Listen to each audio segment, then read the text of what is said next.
પાટણ જિલ્લાની અંદર રાધનપુર નજીક આવેલા સાતરપુર તાલુકાના ખોરડા ગામે બોગસ તબીબ દ્વારા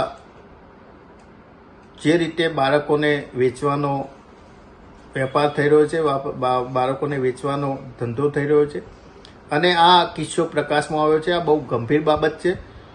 ભવિષ્યની અંદર પણ આ મોટું સામાજિક દૂષણ છે, પરંતુ આ બાબતે હું મીડિયાના માધ્યમથી, સોશિયલ મીડિયાના માધ્યમથી સરકારનું, ગૃહમંત્રીનું, આરોગ્યમંત્રીનું અને માનનીય મુખ્યમંત્રીનું ધ્યાન દોરવા માગું છું કે જે રીતે ગુજરાતની અંદર આરોગ્યની અંદર જે બનાવો બની રહ્યા છે, લોકોને કાયદાનો ડર નથી, ખુલ્લેઆમ હત્યાઓ થઈ રહી છે। આ બાબત બહુ ગંભીર છે અને ભવિષ્યની અંદર ગુજરાતની સામાજિક જીવનને બહુ મોટું નુકસાન કરનારું છે। બીજી બાબત કે આ બાબતે જે તપાસ ચાલી રહી છે એ ઢીલી નીતિ રાખવામાં આવી રહી છે।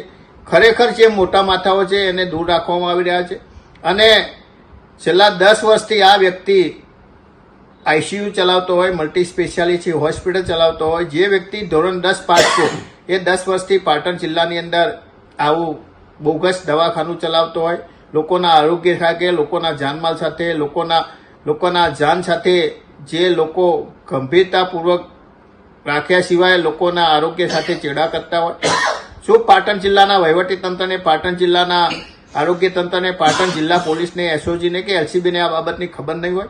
અને આ બાબતે તાત્કાલિક સીટની રચના કરવી જોઈએ। મને જે પ્રમાણે માહિતી મળી છે એ મુજબ 10થી વધુ બાળકોનો વેપાર કરવામાં આવે છે।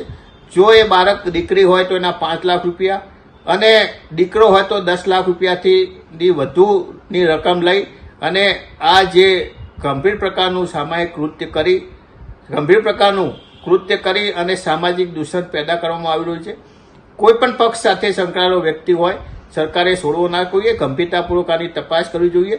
પરંતુ મને લાગે છે કે આ લોકો ભારતીય જનતા પાર્ટી સાથે સંકળાયેલા હોય, મને લાગે છે કે કંઈ થવાનું નથી, તપાસના નામે નાટક થશે અને ભવિષ્યની અંદર આ એક મોટી સમસ્યા પેદા થશે।